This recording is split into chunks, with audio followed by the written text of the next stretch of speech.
नमस्कार दोस्तों, स्वागत है आपका एक बार फिर से आपके अपने YouTube चैनल कंपटीशन प्रिपरेशन पे।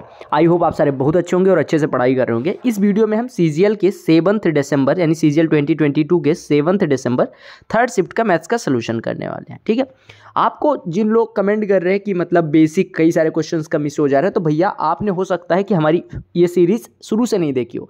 अगर शुरू से आपने देखी होती तो शुरू के आपको 15 से 20 सेट में आपको हर क्वेश्चन का मैंने बेसिक और कॉन्सेप्ट सारे बताएं, तो आप हर वीडियो में वही बेसिक वही कॉन्सेप्ट बताने, मुझे लगता है कि उन लोगों का टाइम खराब होगा जिन्होंने शुरू से ये सीरीज फॉलो करी है। ठीक है, क्योंकि उनको अच्छे क्वेश्चन ही देखने और आप लोग अचानक इस वीडियो पे आ जाते हो, तो इस वजह से सीरीज ही एक, अगर आप कुछ भी देखना शुरू करते हो, अगर मूवी के 7 पार्ट हैं या फिर सीरीज के 7 पार्ट हैं, आप थर्ड पार्ट से देखना शुरू करो तो क्या आपको समझ में आने वाला है? नहीं। तो सेम चीज़ इधर अप्लाई होता है। पहला प्रश्न देखो। ठीक है, वीडियो पसंद आएगी तो वीडियो को लाइक कर लेना, अगर मन करे तो चैनल को सब्सक्राइब कर लेना। ठीक है, कहा गया कि ये जो टेबल है वो प्रोडक्शन और कंजम्पशन दिखाती है कोल की 6 अलग अलग कंट्रीज में। कहा गया what is value of total consumption of coal, total consumption of coal की वैल्यू क्या है, यानी टोटल कंजम्पशन जोड़ देना है। अब जोड़ने में मुझे सिखाना पड़े तो ये भी गलत है। 2 8 10 5 15 5 20 6 26 4 30 के 0 हासिल है, 3 7 10 2 12 4 16 8 24 4 28 3 31 के 1 3 1 4 2 6 2 8 1 9 2 11 1 12 आपका आंसर आ गया। बोलो क्लियर है? ये प्रश्न देखते समझ में आ जाना चाहिए। x power 4 plus 1 x power 4 दिया गया, तो यहाँ से x square plus 1 x square की वैल्यू कितनी हो जाएगी? आप कहेंगे अंडर रूट में x, देखो अगर x power 4 plus 1 x power 4 दिया गया हो और x square plus 1 x square की वैल्यू रोहित पूछे या आपको SSC पूछे, तो आपको पता होना चाहिए क्या होगी। आप कहेंगे अंडर रूट में x power 4 plus 1 x power 4 के वैल्यू प्लस 2 यानी 194 प्लस 2 यानी 196 का वर्गमूल कितना हो जाएगा? 14। अगर x square plus 1 x square 14 है तो x प्लस 1/x कितना हो जाएगा? अंडर रूट में 14 प्लस 2 यानी कि 16 का वर्गमूल यानी कि 4। और अगर x प्लस 1/x बराबर 4 है तो x cube plus 1/x cube कितना हो जाएगा? अगर x प्लस 1/x m हो तो x cube plus 1/x cube होता है m क्यूब माइनस 3m, यानी कि 4 का क्यूब 64 माइनस 3 चौको 12, 64 माइनस 12 52। आपको सीधे दिख रहा होगा a plus b into a square plus B square minus a b. यह क्या होता है? A cube plus b cube. अगर a plus b into a square plus B square minus a b लिखा हो तो होता है a cube plus b cube. कहा गया एक सिविल कॉन्ट्रैक्टर है, उसने क्या काम करा? Plan to build an over bridge of 3 kilometre distance in 600 days. 3 kilometre का ब्रिज बनाना 600 दिन में। कहा गया उसने 90 वर्कर एम्प्लॉय करे, यानी 90 वर्कर लगा दिए। 200 दिन बाद उसने ऑब्जर्व किया कि 0.5 किलोमीटर ब्रिज ही कंप्लीट हुआ है। तो आपसे कहा गया कितने एक्स्ट्रा वर्कर लगाए ताकि टाइम पे कंप्लीट हो जाए। आप देखो, अगर मैं लिखूं M1 D1 और पहले देखो कितने आदमी थे, पहले कितने आदमी थे? आपने कहा 90। कितने दिन काम किया उन्होंने? कितने दिन काम किया? कितने दिन? 200 दिन काम किया। और कितने किलोमीटर रोड बनाई? 0.5 किलोमीटर बनाई। हमें पूछा गया कितने आदमी चाहिए ताकि बचा हुआ रोड कितना है? 400 सॉरी बचा हुआ रोड कितना है भैया? आधा किलोमीटर बन चुका है, टोटल बनना है 3, यानी कि 2.5 किलोमीटर और बनाना है। और हमारे पास 200 दिन काम हो चुके हैं, यानी बचे दिन कितने हैं? 400। आपको पता है M1 इंटू D1 बटे W1, यानी M1 इंटू D1 बटे W1 बराबर होता है M2, बराबर क्या होता है? M2 into D2 upon W2। आपने फॉर्मूला पढ़ा होगा, M1 D1 upon W1 is equal to M1 D1 upon W1 is equal to होता है M2 D2 अपॉन W2। बोलो क्लियर है? अब यहाँ पे वैल्यू पुट करना है, आपका आंसर आ जाएगा। वैल्यू पुट करो, M1 गुड़े D1 बट अभी ये देखो 0.5 से ये कट गया 5 से ये कटेगा ये 80 हो जाएगा। 40 से काटोगे 40 पंचे 200, 40 दूना 80, 2 से 90 कटेगा 45, यानी कि 5 गुड़े 45 x की वैल्यू हो जाएगी, यानी x की वैल्यू कितनी होगी? 225। आपने कहा 225 वर्कर अगर काम करेंगे तो काम हमारा निर्धारित समय में ही कंप्लीट हो जाएगा। 225 दिन में कंप्लीट करने का मतलब कि 225 वर्कर के काम करने का मतलब कि पहले 90 करते थे, अभी 225 करना है, यानी कितने बढ़ाने पड़ेंगे? 135। That's it. एक शॉपकीपर है, वो कोई साइकिल 1200 की खरीदता है, 1500 की बेचता है। कितने का प्रॉफिट? 300 का। 300 1200 का कितना परसेंट है? 25%। क्या कहा गया कि 94 से 35 को इसमें ऐड किया जाता है, फिर 2607 सब्ट्रैक्ट किया जाता है। अब देखो इसमें ये जोड़ो फिर ये घटाओ, तो जोड़ो घटाओ, ये आपका कितना हो जाएगा? 9432, इसमें 7 जोड़ दो तो 7600 लिखा, यानी 7600 इधर लिखा हुआ है और ये 9428 लिखा हुआ है, समझ लो। ठीक है, दोनों को जोड़ोगे तो ये 28 हो जाएगा, 6 4 10 हो जाएगा, 7 9 16 1 17 हो जाएगा। इसमें से 2607 को घटा देना है। 2607 घटाओगे तो इधर हो जाएगा 21, इधर हो जाएगा 4, यहाँ पे बचेगा 16 में से 2 जाएगा 4, यहाँ पे 14421। अब पूछा गया 14421 किससे डिविजिबल है? अगर सम ऑफ डिजिट्स लोगे तो 4 4 8 1 9 और 2 1 3, 9 3 12 किससे कट रहा है? 3 से। तो अगर सम ऑफ डिजिट्स 3 से कट रहा है, संख्या भी 3 से कट। प्रश्न को देखो, एक ट्राइंगल है x वाई जेड, ठीक है, एक्स वाई जेड कोई ट्रायंगल, एक्स ओ मीडियन है, ये मीडियन है, ठीक है, मीडियन मतलब इसका मिड पॉइंट पे मिलती है, एक्स ओ बराबर हाफ वाई जेड है, यानी कि एक्स ओ जो है वाई जेड का आधा है, वाई जेड का आधा मतलब कि ये इतना जो पार्ट है उतना पार्ट है, इतना पार्ट, ये तीनों बराबर हो गए, ठीक है, तीनों बराबर हो गए, बोलो क्लियर है।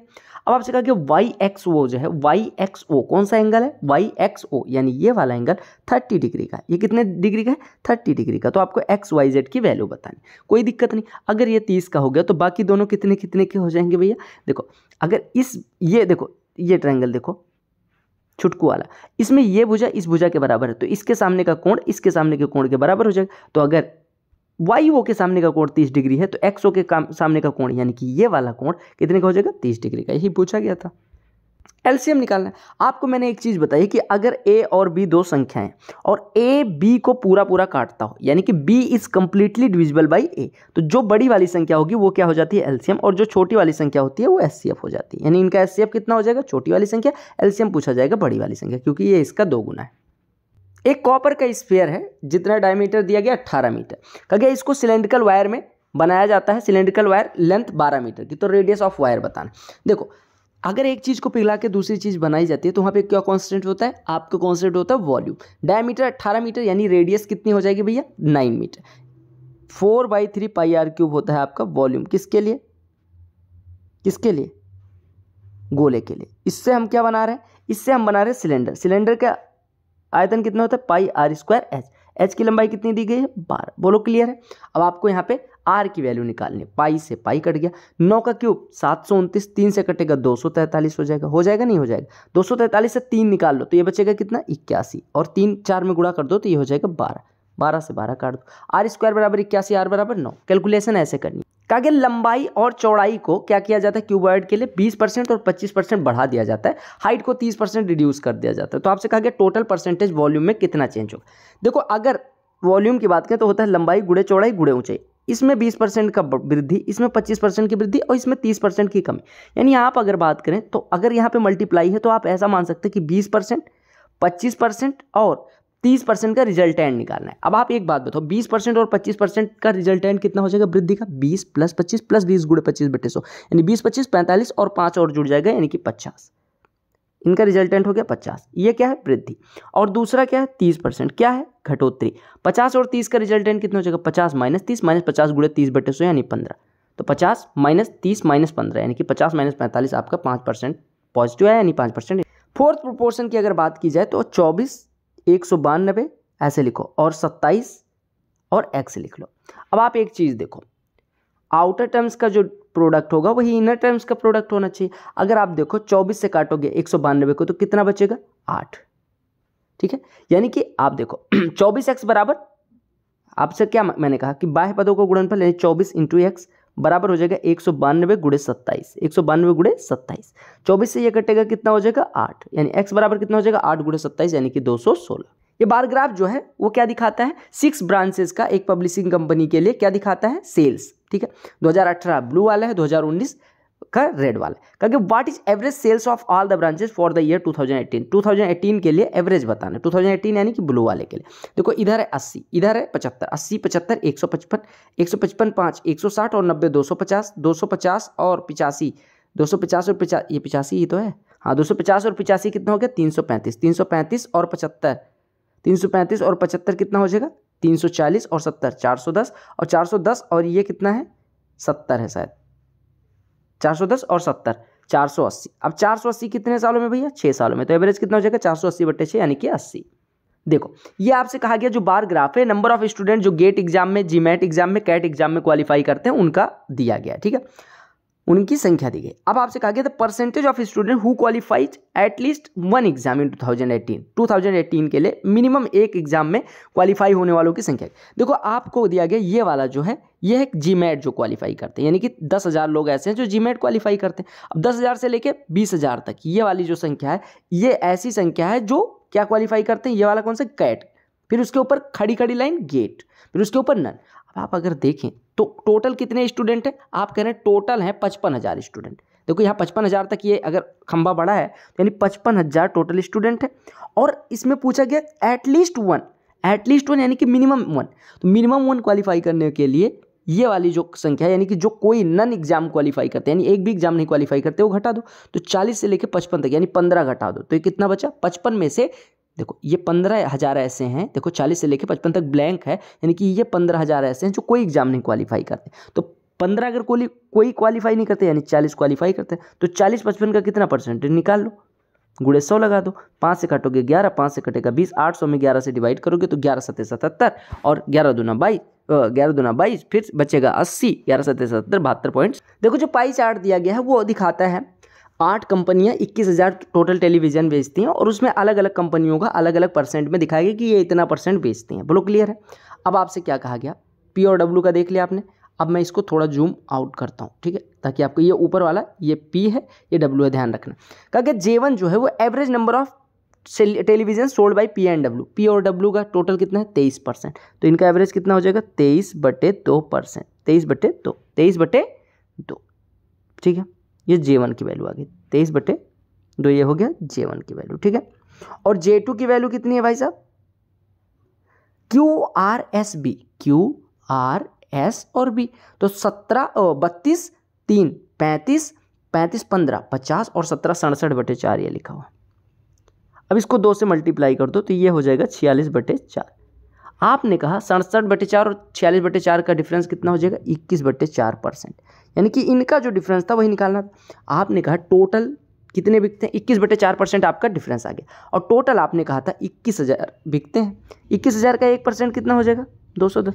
तो इसका 21/4% कितना हो जाएगा? गुणे 21/4 निकालो, तो हो जाएगा 4410/4, डिवाइड करोगे 441 0/4, ठीक है। 21,000 था या 2,10,000, ठीक है। तो ये आपका हो जाएगा 4410/4, ये आप डिवाइड कर लेना, आंसर आ जाएगा। देखो इक्विलेटरल ट्रायंगल यानी कि समबाहु त्रिभुज के लिए अगर दिया जाए आपको क्या एल्टीट्यूड की वैल्यू, तो एल्टीट्यूड होता है A√3/2, A√3/2 यानी ए साइड होती है, गुणे √3/2, ये बराबर आपको दिया गया 6√3। तो आपसे कहा गया पेरीमीटर, तो यहाँ से साइड कितनी आ जाएगी? 12, साइड 12 हो गई तो पेरीमीटर 36। मैंने आपको हमेशा बताया कि cos A बराबर साइन भी होता है अगर A + B बराबर 90 अंश हो, तो 30 + थीटा 60 - थीटा जोड़ोगे 90, तो इन दोनों की वैल्यू बराबर, यानी इनका अंतर 0। देखो कहा कि A जो है एक बिंदु से 34 के स्पीड से स्टार्ट करता है, 5 सेकंड बाद 34 से स्टार्ट करता है, यानी A यहाँ पे पहुंच चुका है। B जो है पीछा करना शुरू करता है 44 के स्पीड से। देखो एक बात बताओ, 34 की स्पीड से कितना 5 सेकंड में चल चुका होगा? 170। अगर ये 44 से चल रहा है और ये 34 से चल रहा है, यानी कि इनका एक ही दिशा में दोनों टच चल रहे हैं, तो आप बताओ इनकी रिलेटिव स्पीड कितनी हो जाएगी? 44 - 34 यानी 10 मीटर पर सेकंड। 10 मीटर पर सेकंड से 170 मीटर कवर करने में कितना सेकंड लगेगा? 17 सेकंड। तो आपसे कहा गया what will be distance travelled by B, 17 second में पकड़ लेगा। 44 की स्पीड से 17 सेकंड में कितनी दूरी तय करेगा, यही पूछा गया था। 17 चौको 68, 17 चौको 68 से 74। आपको बस इतना सॉल्व कर। कहा गया average of first 7 non zero multiples of. देखो अगर आपको मैंने इसका फॉर्मूला भी बताया, देखो 17 के पहले 7 नॉन जीरो मल्टीपल कितने हो जाएंगे? 17 × 1, 17 × 2, 17 × 3 ... 17 × 7, यही तो मल्टीपल हो जाएंगे, यानी इनके पहाड़। इसका एवरेज निकालना, आप 17 कॉमन ले लो। 17 कॉमन लोगे तो कितना बचेगा? 1 + 2 + 3 + ... 7, ठीक है। और बटे में कितनी संख्या है? 7। अब बताओ प्रथम n प्राकृतिक संख्याओं का योग कितना होता है? n × n + 1/2। तो प्रथम 7 का कितना हो जाएगा? यानी आप कहेंगे n × n + 1/2, और बटे में n लगा रहे हैं। देखो ये n ही तो लगा रहे हैं क्योंकि 7 संख्याओं का योग बटे 7, तो n कट जाता है, यानी आप कह सकते हैं n + 1/2 करो। कितने मल्टीपल है? 7, यानी n बराबर 7। तो 7 + 1/2 7 + 1 8/2 यानी कि 4, और इससे किसमें गुणा कर देना है? 17 में। यानी आपसे अगर पूछा जाए किसी संख्या x के प्रथम n मल्टीपल का सम, तो आप कहेंगे x × n + 1/2। तो आप यहाँ पे x की वैल्यू है 17, यानी कि 17 × 7 + 1/2 यानी कि 4, 17 चौको 68 आंसर। देखो इसमें क्या करना है, आप एक बात बताओ, वैल्यू पुट करके कोई दिक्कत है? आप थीटा बराबर हमेशा 90 या 0 पुट कर दो। यहाँ पे ये 0 हो गया, थीटा बराबर 90 पुट करोगे तो ये 0 हो गया, ये 0, 5 3 8, 5 3 8। टोटल सरफेस एरिया पूछी गई कोन के लिए। टोटल सरफेस एरिया क्या होती है? πr/l, स्लैंट हाइट और रेडियस दी, पाई 22/7। अच्छा टोटल सरफेस एरिया पूछी गई, तो टोटल सरफेस एरिया होती है πr × l + r। ध्यान रखना कोन के लिए कर्व सरफेस एरिया πr/l।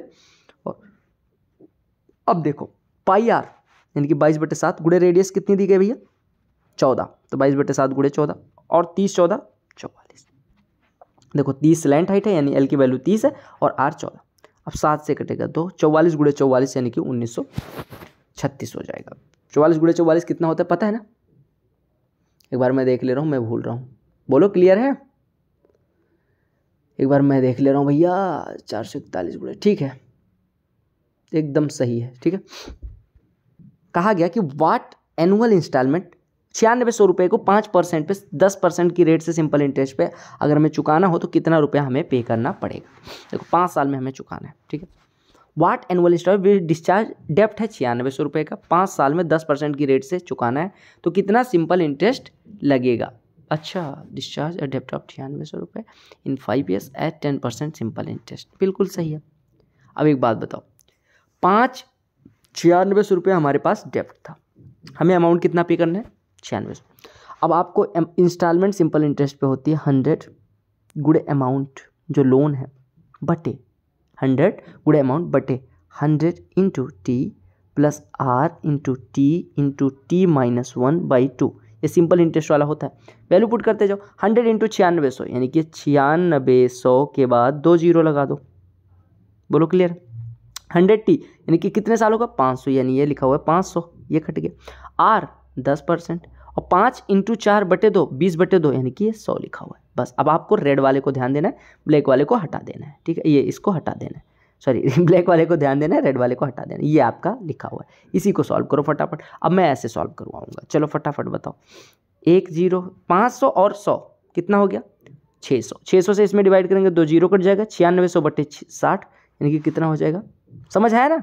अरे ऊपर 9600 के बाद 2 जीरो लिखा हुआ था, नीचे 600, 600 के 2 जीरो से ये कट गया, अब बचा 6, 9600 बटे 6 कितना हो गया 1600 रुपये। आपको सीधे दिख रहा होगा कि a square plus B square minus 2ab, A minus B का whole square, tan a minus tan b upon 1 plus tan a into tan b क्या होता है tan a माइनस b। अगर आप स्टार बैच की त्रिगो वाली क्लास देखोगे तो ये सब पता होना चाहिए। यानी tan 45 माइनस tan 15 मतलब tan 45 माइनस 15 tan 30 की वैल्यू होती है 1/√3। साइन थीटा 3/5, ये है 3, ये है 5, तो ये कितना हो जाएगा 4। tan थीटा पूछा गया कितना हो जाएगा 3/4, ये थीटा है तभी तो ये 3/5 हुआ था। कहा गया एक शॉपकीपर है, ठीक है, वो अपने वस्तुओं पे 10% का डिस्काउंट देता है मार्केट प्राइस पे, फिर भी 8% का गेन। तो आपको बताना है 100 वाली वस्तु का, देखो 100 पे 10% का छूट देता है यानी बेचता कितने का 90 का। 90 पे बेचने पे सीपी पे 8% का प्रॉफिट, 8% का प्रॉफिट मतलब 108/100 यानी कि 27/25। ठीक है, अब यहाँ से 9 से काट दो, ये 10 हो गया, ये 3 हो गया, यानी सीपी कितना हो जाएगा 250/3, 250/3 83.33। आई होप आपको सारे प्रश्न समझ में आ गए होंगे। अगर आप मेंस की तैयारी करो, प्री की तैयारी करो, किसी भी चैनल को सब्सक्राइब कर लेना। बाकी प्लेलिस्ट लिंक डिस्क्रिप्शन में CGL 2022 और सॉल्व पेपर्स मेंस के भी सोल्यूशन मिल जाएंगे, आप जरूर